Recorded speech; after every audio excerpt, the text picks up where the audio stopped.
Good morning students. अपनी class start करते हैं अपन आज की बायोकेमिस्ट्री की।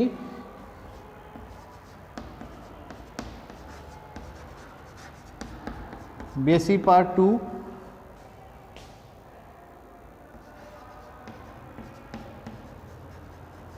Botany,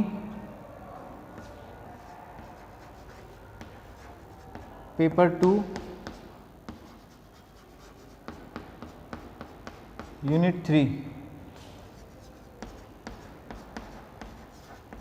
zoology, paper 2 section C. हम लोग पढ़ रहे थे प्रोटीन्स के बारे में। आज हम स्टार्ट करने जा रहे हैं प्रोटीन स्ट्रक्चर।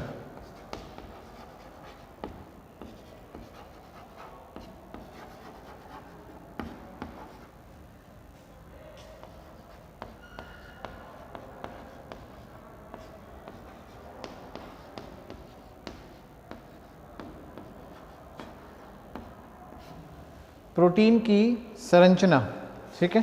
तो देखिए प्रोटीन की जो संरचना है, यानी प्रोटीन का जो स्ट्रक्चर है, सबसे पहला तो अपन देखते हैं कि प्रोटीन्स जो है, सबसे पहले जब प्रोटीन का निर्माण होता है, प्रोटीन बनते हैं राइबोसोम पे। मॉलिक्यूलर बायोलॉजी में जरूर आप लोगों ने पढ़ लिया होगा ट्रांसलेशन। प्रोटीन्स जो हैं वो कहाँ बनते हैं? राइबोसोम पे। जो सेल में राइबोसोम्स होते हैं, राइबोसोम पे प्रोटीन बनते हैं। और प्रोटीन जो है वो अमीनो अम्लों के बहुलक होते हैं, पॉलीमर ऑफ अमीनो एसिड। यानी कि प्रोटीन के अंदर बहुत से अमीनो अम्ल जो है वो आपस में जुड़ते हैं, लेकिन टोटल अमीनो एसिड कितने होते हैं? 20 अमीनो एसिड्स ही कुल मिलाकर के होते हैं, जिनके बहुलीकरण से प्रोटीन जुड़ते हैं। लेकिन ये 20 अमीनो एसिड्स बार बार संख्या में अनेकों बार मिल करके एक प्रोटीन की संरचना का निर्माण करते हैं। तो प्रोटीन जब सबसे पहले बनता है, जिसे हम बोलते हैं प्रोटीन की प्राथमिक संरचना, वो एक सरल रेखीय प्रोटीन होता है।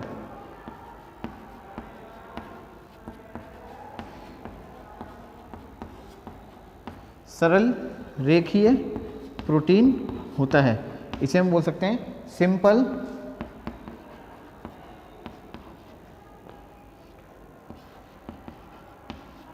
Linear protein. इसमें अमीनो एसिड्स जो हैं, अमीनो अम्ल जो हैं, उनकी संख्या, अमीनो एसिड्स का नंबर जो हो सकता है वो वेरी कर सकता है। जैसे कि इंसुलिन है, इंसुलिन के अंदर अमीनो एसिड होते हैं 51। हीमोग्लोबिन है,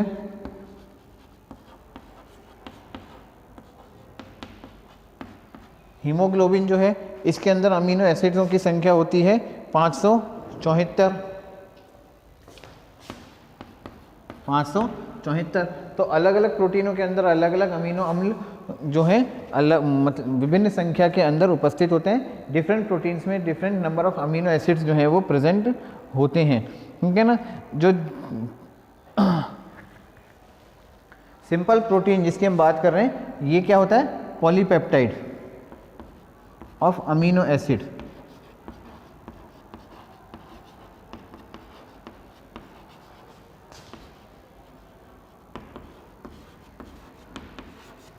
this is polypeptide of amino acid. यह सिंपल जो प्रोटीन होता है, ये कभी कभी एक से अधिक संरचनाओं, यानी कि ये इस तरह से उलझ के एक से अधिक संरचनाओं का निर्माण भी कर सकता है, जिससे द्वितीयक, तृतीयक और चतुर्थक संरचनाओं का निर्माण होता है। अधिकतर प्रोटीन जो होते हैं या तो अकेले होते हैं, या फिर कुछ प्रोटीन्स ऐसे होते हैं जो किसी अन्य कार्बनिक पदार्थ के साथ मिलकर के संयुग्मित अवस्था में रहते हैं, ठीक है ना। तो इस सबको अब हम लिख लेते हैं एक बार।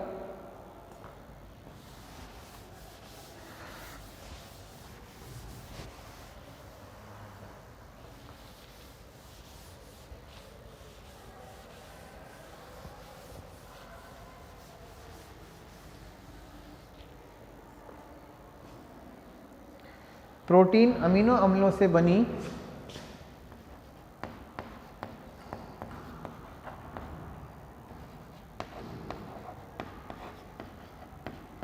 अमीनो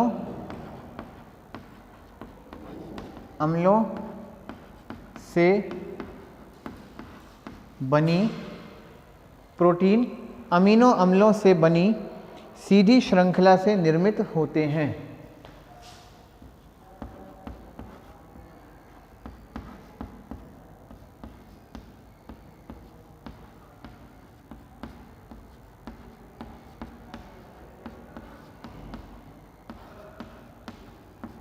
निर्मित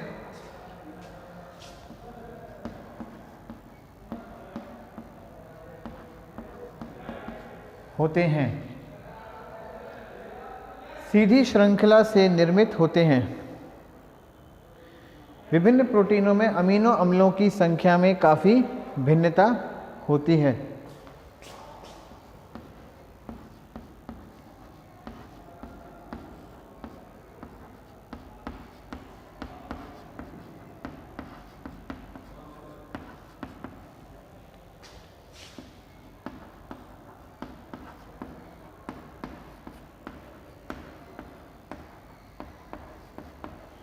अमीनो अम्लों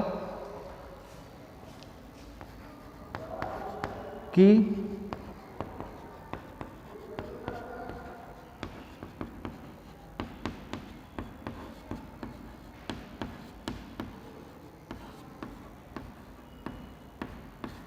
काफ़ी विभिन्नता होती है। काफ़ी विभिन्नता होती है।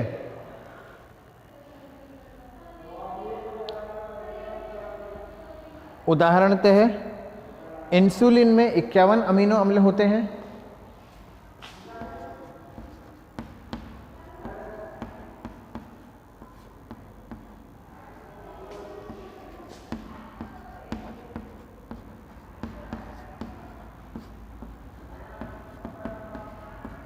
इक्यावन अमीनो अम्ल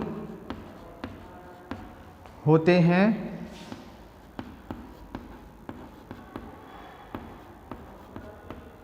उदाहरणतः इंसुलिन में 51 अमीनो अम्ल होते हैं,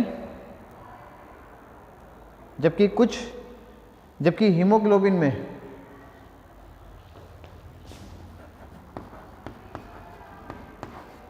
जबकि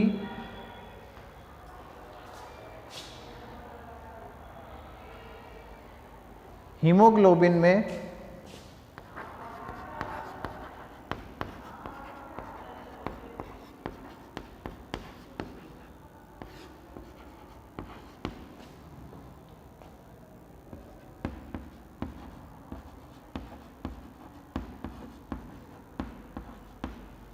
574 अमीनो अम्ल होते हैं।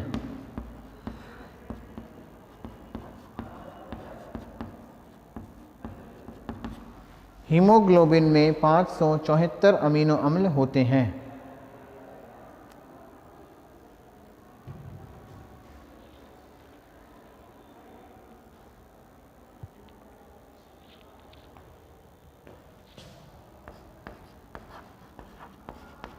इंग्लिश में लिखते हैं अपन, proteins are linear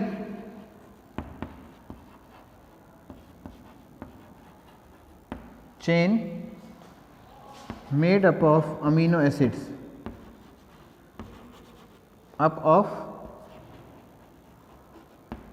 amino acids.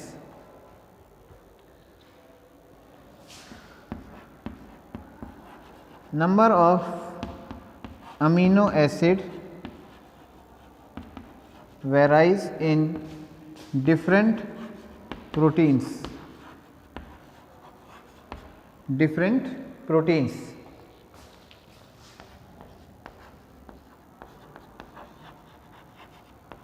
Number of amino acid varies in different proteins. For example,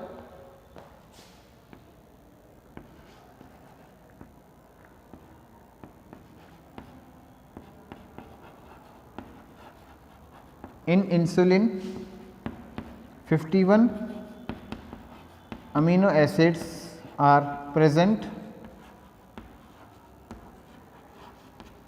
and in human hemoglobin and in human haemoglobin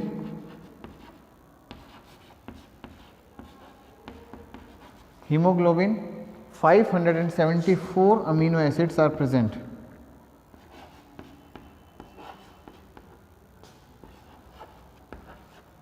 Are present.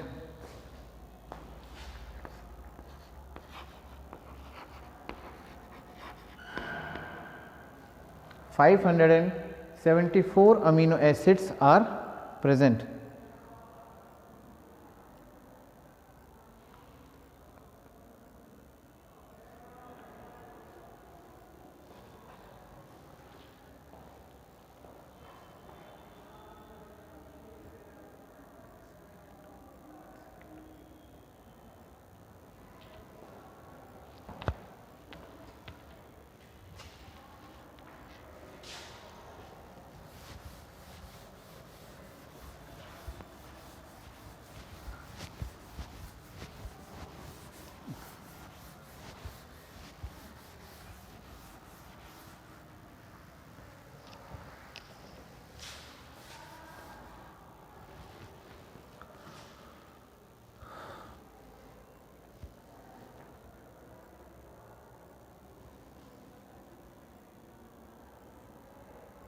Protein amino अम्लों में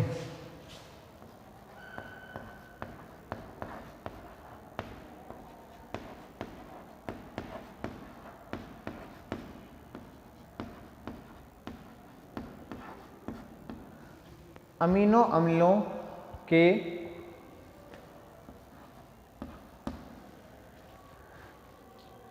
रैखिक क्रम में पेप्टाइड बंध के फलस्वरूप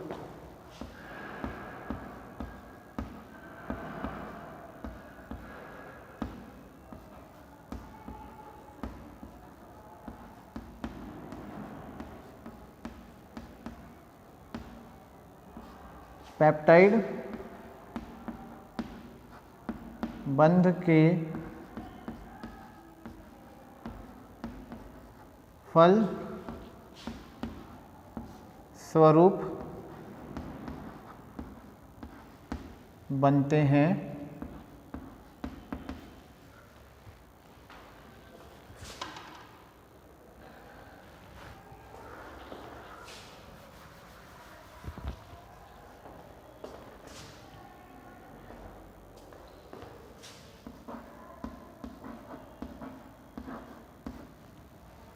बनते हैं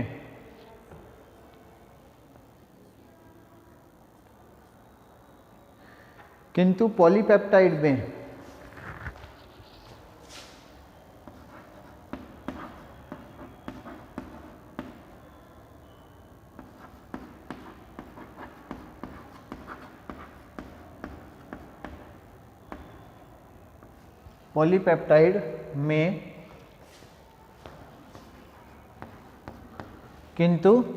पॉलीपेप्टाइड में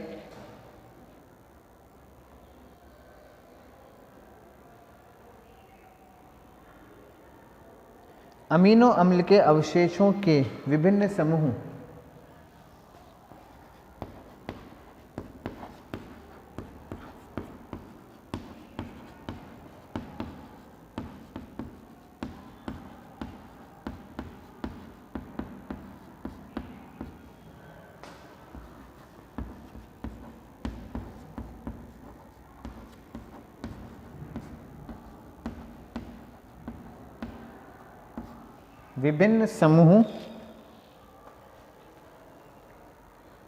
के मध्य विभिन्न प्रकार के बंधों के फलस्वरूप समूहों के मध्य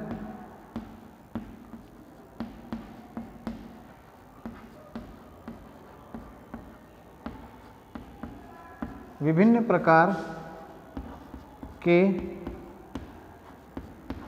बंधों के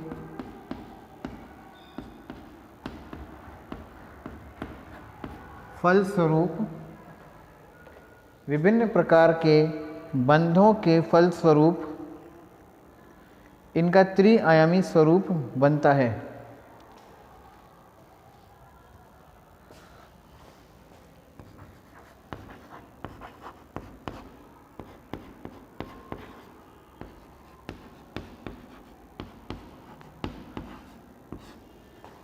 त्रिआयामी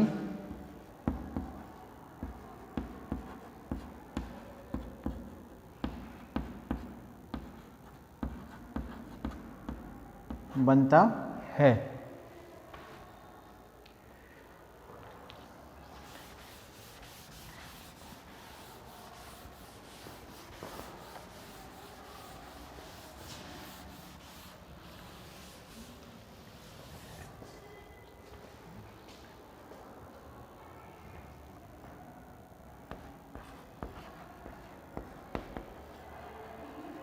Proteins are made up of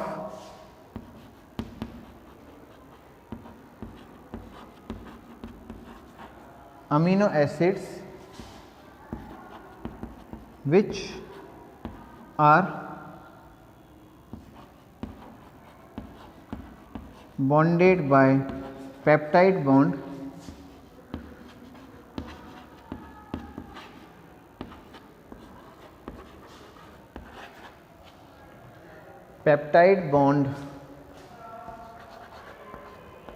in a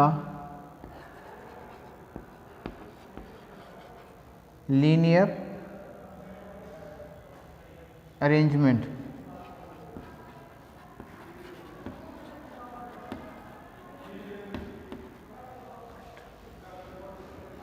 But different R groups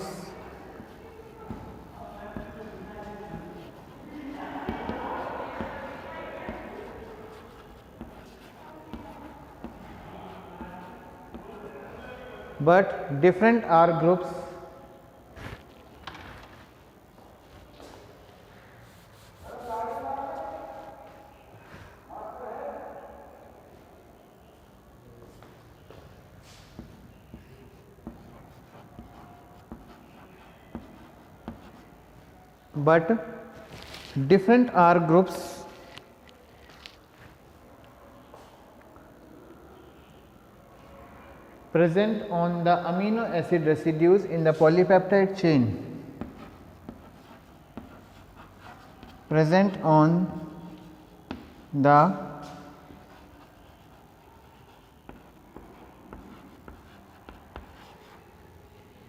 amino acid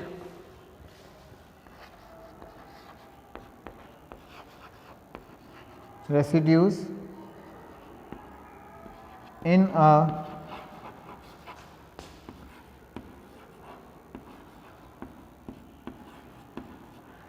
polypeptide chain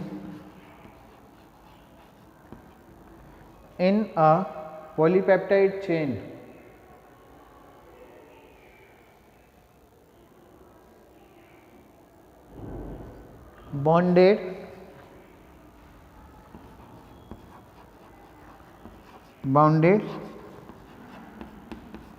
with different type of bonds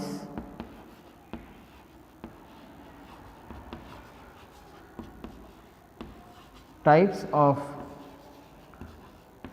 bonds and a three-dimensional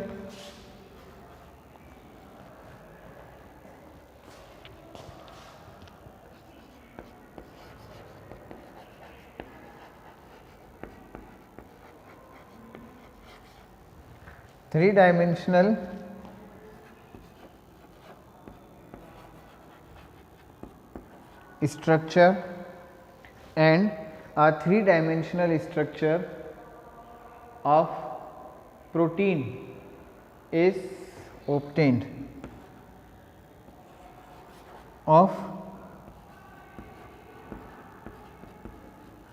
protein is formed, and a three-dimensional structure of protein is formed.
आगे चलते हैं हम।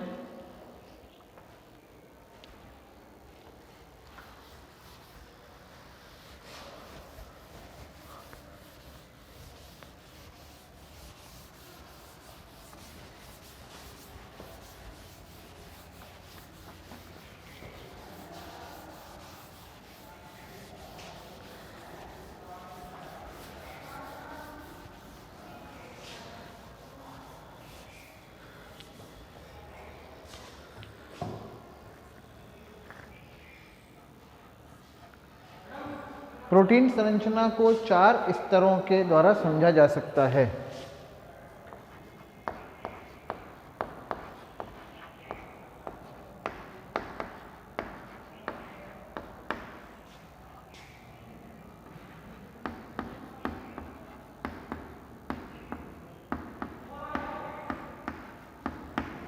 चार स्तरों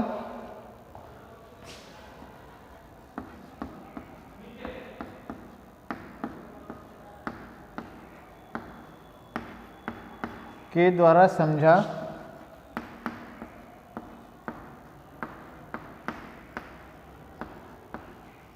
जा सकता है।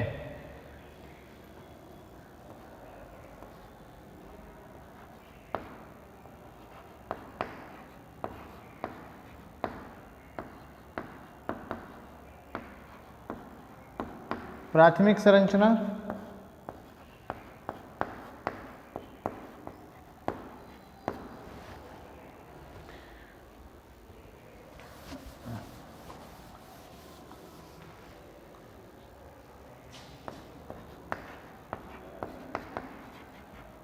protein structure can be understood by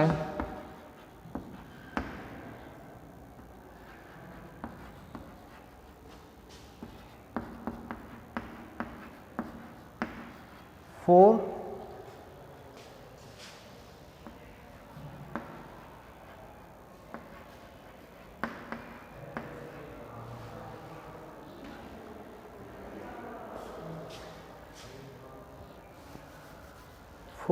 levels।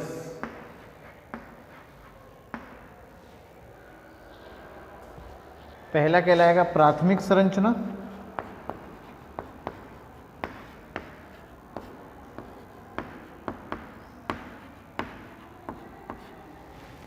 यानी प्राइमरी स्ट्रक्चर।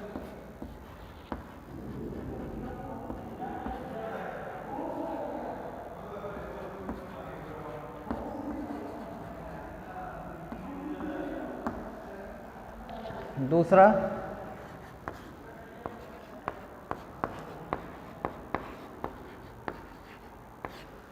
द्वितीयक संरचना, यानी सेकेंडरी स्ट्रक्चर।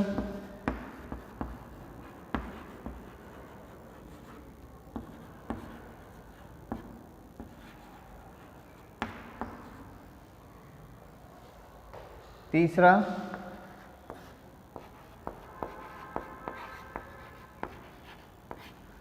तृतीयक संरचना,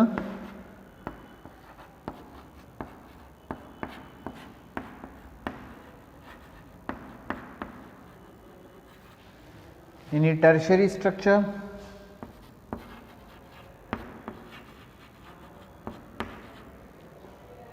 और चौथा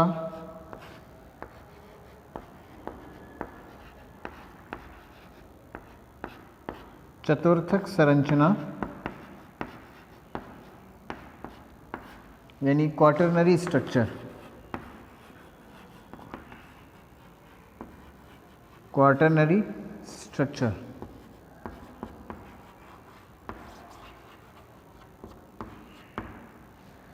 ये जो 4 अलग अलग स्ट्रक्चर हैं, इससे हम प्रोटीन की संरचना को समझ सकते हैं। प्रोटीन जब सबसे पहले बनता है तो जिस रूप में बनता है वो पहला रूप होता है प्राइमरी स्ट्रक्चर, यानी द्वितीयक प्राथमिक संरचना का।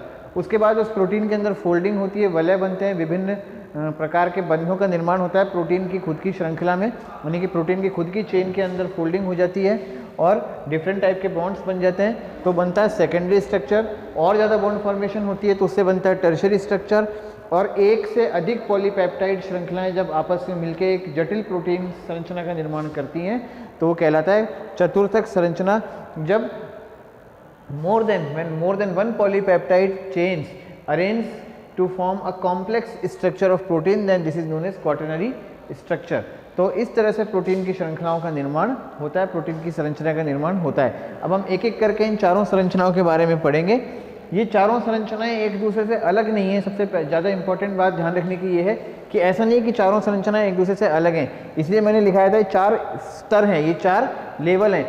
सबसे पहले जब प्रोटीन बनता है तो प्राइमरी स्ट्रक्चर यानी प्राथमिक संरचना के रूप में बनता है। उसके बाद उसी प्रोटीन की श्रृंखला के अंदर जब बॉन्डिंग होती है यानी कि विभिन्न प्रकार के बंधों का निर्माण होता है तो वही प्रोटीन द्वितीयक संरचना का निर्माण कर लेता है। फिर उसी प्रोटीन से बाद में तृतीयक संरचना का निर्माण होता है, और यही प्रोटीन तृतीयक संरचना वाले प्रोटीन जब एक से अधिक प्रोटीन आपस में मिलकर के एक संरचना जटिल संरचना का निर्माण करते हैं, जब मोर देन वन प्रोटीन या polypeptide chain arrange to form a complex structure, this is known as quaternary structure. ठीक है ना। तो ये अलग अलग प्रकार नहीं है, अलग अलग स्तर हैं, ये अलग टाइप नहीं है। These are 4 levels of the protein structure.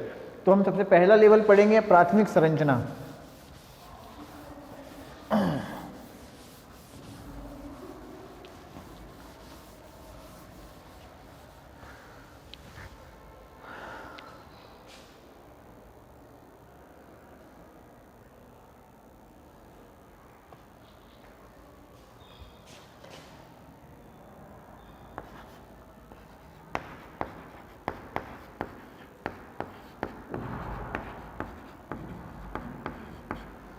Alpha amino अम्लों के मध्य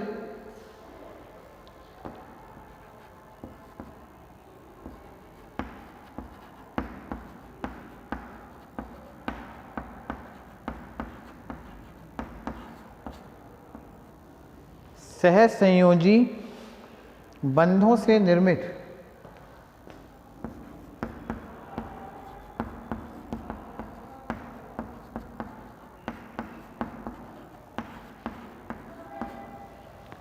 सहसंयोजी बंधों से निर्मित पॉलीपेप्टाइड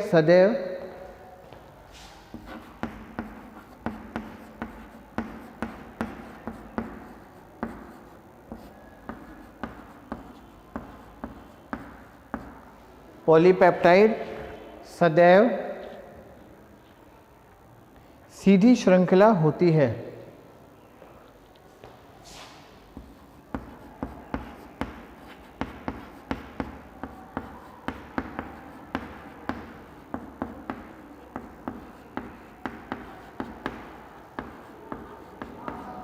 सदैव सीधी श्रृंखला होती है एवं प्रोटीन की प्राथमिक संरचना कहलाती है।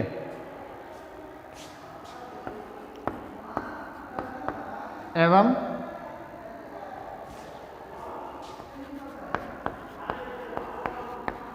प्रोटीन की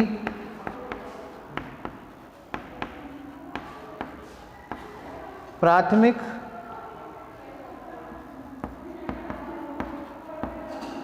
संरचना कहलाती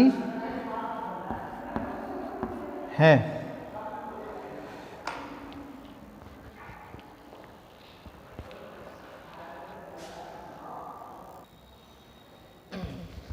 यह प्रोटीन की प्राथमिक संरचना कहलाती है।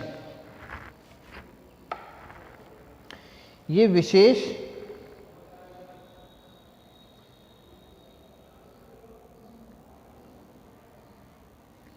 सहसंयोजी बंध ये अमीनो एसिड सहसंयोजी पेप्टाइड बंध से जुड़े रहते हैं।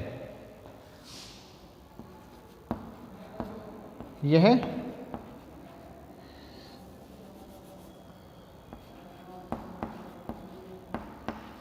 अमीनो अम्ल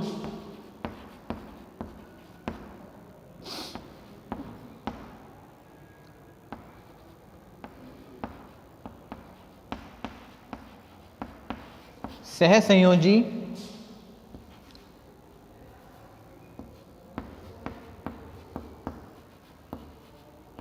पेप्टाइड बंध से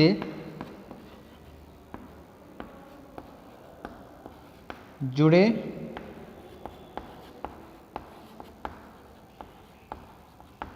होते हैं। पेप्टाइड बंध से जुड़े होते हैं।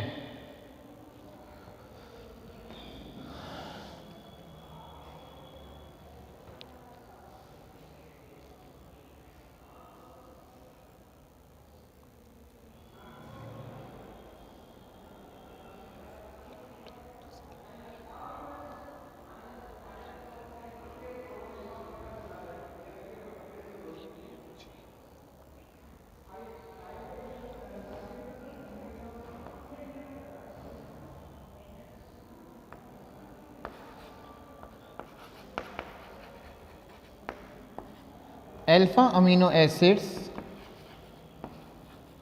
are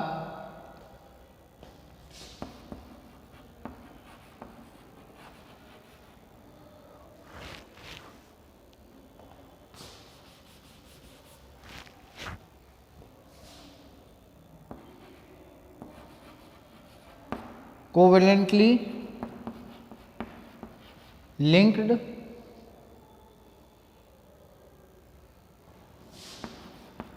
to form linear chain polypeptide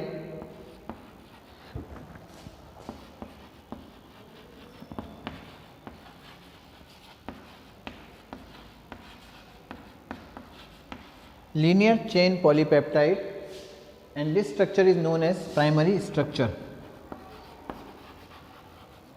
and this structure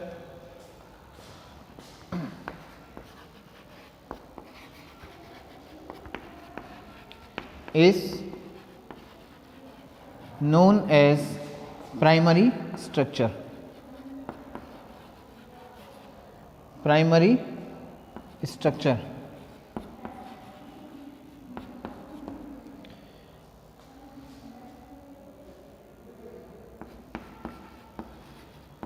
These covalent bonds are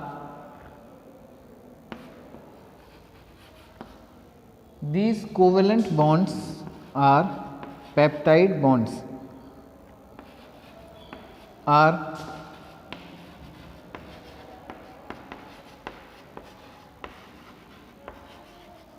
These covalent bonds are peptide bonds.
एक लंबी जो पॉलीपेप्टाइड चेन होती है, इस पॉलीपेप्टाइड चेन के एक तरफ अमीनो ग्रुप होता है जो फ्री होता है और दूसरी तरफ कार्बोक्सिलिक ग्रुप होता है वो फ्री होता है।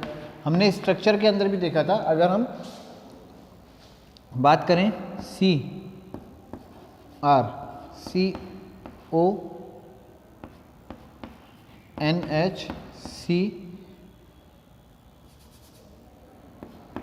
आर नहीं एच आर, फिर H R C O N H C H R C O N H C H R C O N H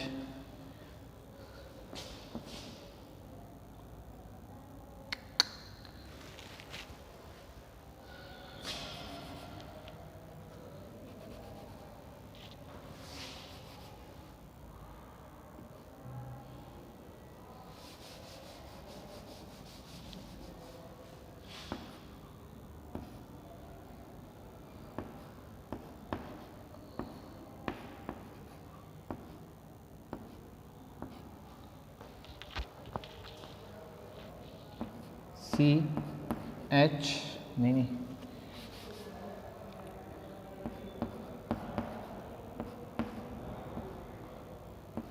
HR CONH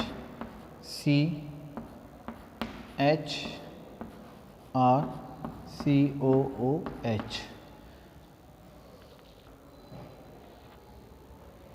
ये होता है। और यहाँ पर NH2 ये होता है। ठीक है, ये एक लंबी पॉलीपेप्टाइड चेन है जिसके अंदर 1 2 3 4 5 और 6 अमीनो एसिड हैं। 6 अमीनो एसिड मिलकर के पॉलीपेप्टाइड चेन बना रहे हैं और ये पेप्टाइड बॉन्ड है।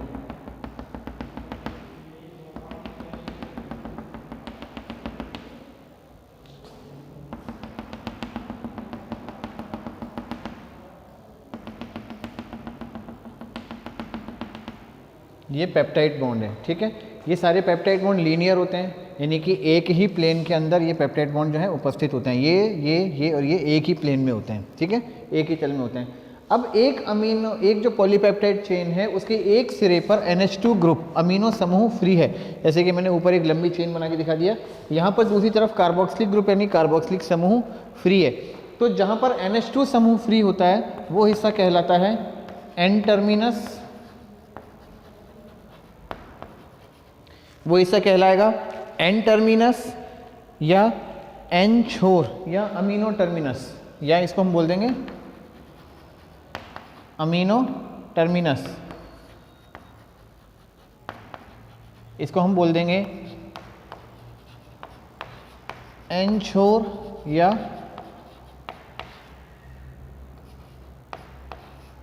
अमीनो छोर। ठीक है, जहां पर कार्बोक्सिलिक समूह फ्री होता है यहाँ पे इसे हम बोल देते हैं C टर्मिनस या कार्बोक्सी टर्मिनस।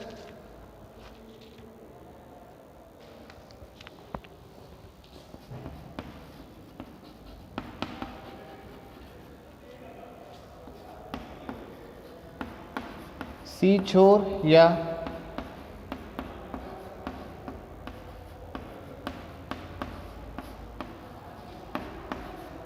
कार्बोक्सी छोर। ठीक है, ये स्थिति कहलाती है ये। तो जब भी अमीनो एसिड, जब भी हम किसी पॉलीपेप्टाइड चेन की बात करते हैं तो पॉलीपेप्टाइड चेन में एक N एंड होता है और एक C टर्मिनस होता है, N टर्मिनस और C टर्मिनस। और पॉलीपेप्टाइड चेन को हम जब पढ़ना शुरू करते हैं तो हमेशा N टर्मिनस से पढ़ना शुरू करते हैं, यानी कि पहला अमीनो एसिड यहाँ पे और सबसे अंतिम अमीनो एसिड यहाँ पे। इसीलिए मैंने यहाँ पर नंबरिंग इस तरह से डाली है 1 2 3 4 5 6। 1 2 3 4 5 6 मैंने नहीं डाला क्योंकि वो उल्टा होता है, इस तरह से नहीं।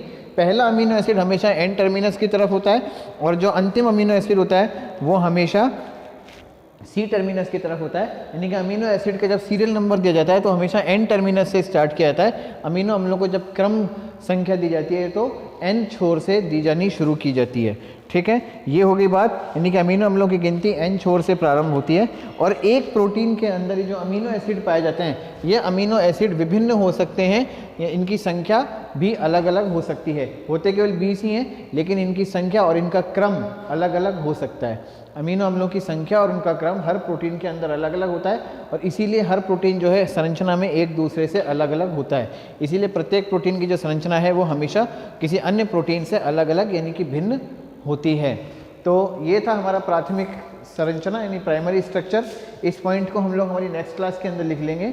आज के लिए हम इतना ही कंक्लूड करें स्टूडेंट्स। Thank you. आप इस डायग्राम को जरूर बना लीजिएगा।